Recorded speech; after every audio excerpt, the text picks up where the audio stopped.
N2 corridor between Kwabhaca and Emaxesibeni is more than a road. It is a lifeline that connects communities, strengthens economic activity, and opens doors to opportunity. Today, this vital route is undergoing significant development, aimed at improving safety, mobility, and infrastructure for all who depend on it. This is a story of a project bringing progress to the Eastern Cape. The most significant thing with this project, it's the only upgrade project in the country that is almost 40 kilometers. You won't find anything close to this. It's a huge project, very significant project. In Alfred Nzo, as a district, to us as SANRAL, it's a very strategic project.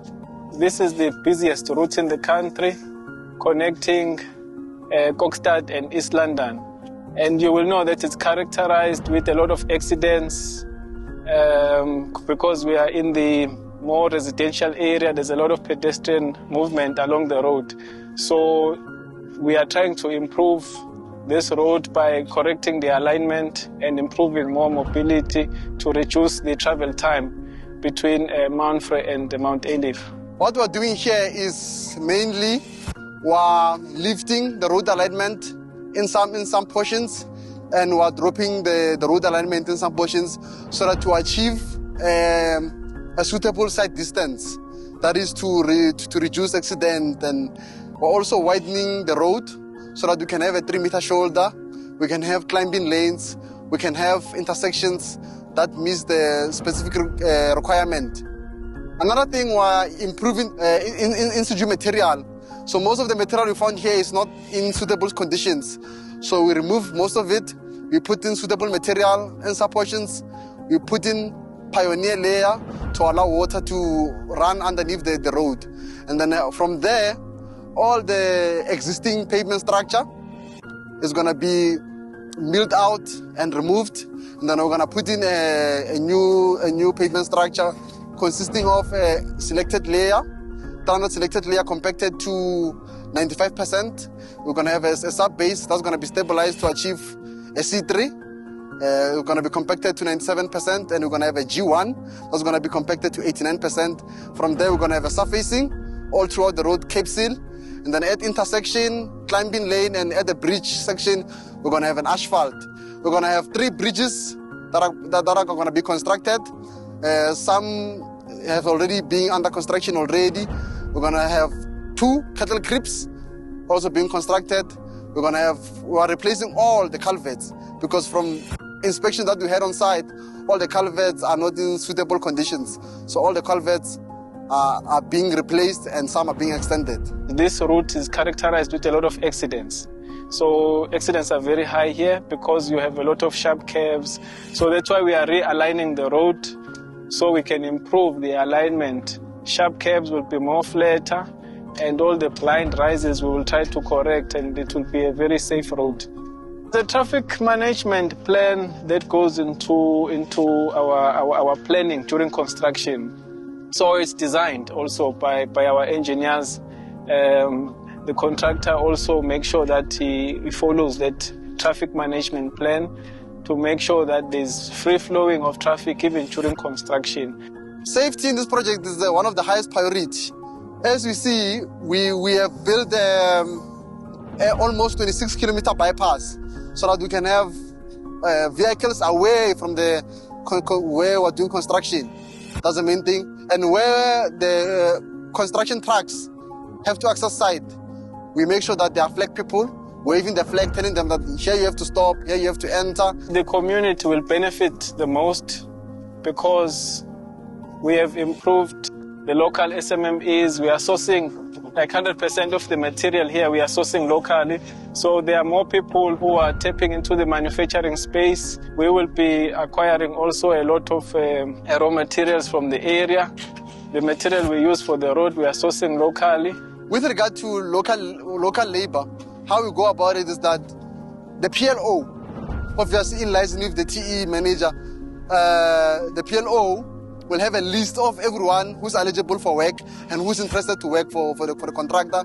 And when there's an opening, they're going to go from that list, from the Mount Elif municipality and the Mount Frey municipality, and check with there's a work needed for flag person or labor or anything, they start on that list, so that to make sure everyone has a fair chance for finding employment on this project. To date, we have employed 594 local laborers on the project.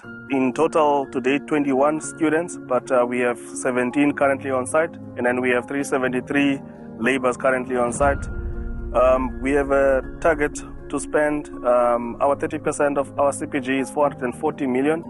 We need to spend that 30% within this community, so that needs to be distributed amongst the people of this community. So it is quite a large contribution into the community at large. Initially, before we started enrolling our packages, we provided tendering training.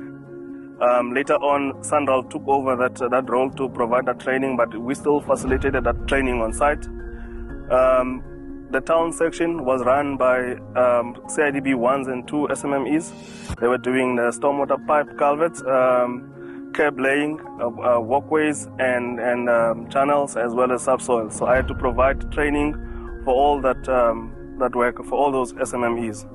So we yet to enroll another series of trainings for the upcoming packages, meaning the guardrails, the gabions, the stone pitching. A lot of the SMME work is still to come, so we will provide the necessary training for that as well.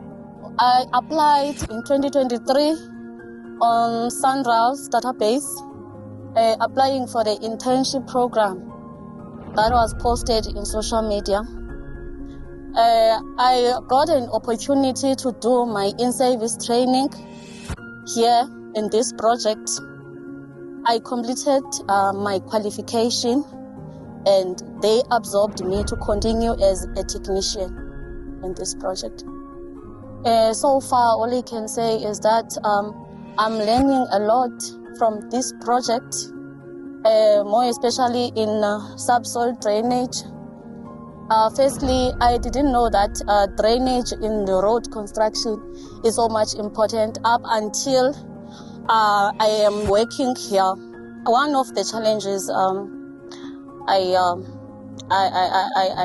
get here in subsoil drainage, sometimes when we have a flat road level and the subsoil pipe had to slope or to fall on the other side, then we have a challenge to ensure that the pipe is falling, the pipe is flowing, because our aim is to direct water away from the road.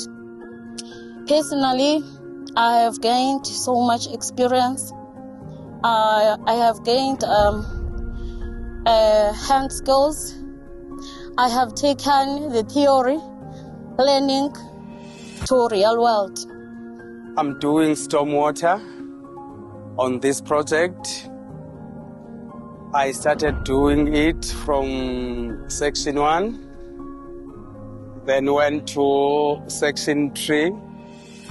But at the moment, I'm busy with the stormwater for the whole project from section 1 to section 3. The project contributed a lot to me, also to the community, because as we speak, I am busy on site.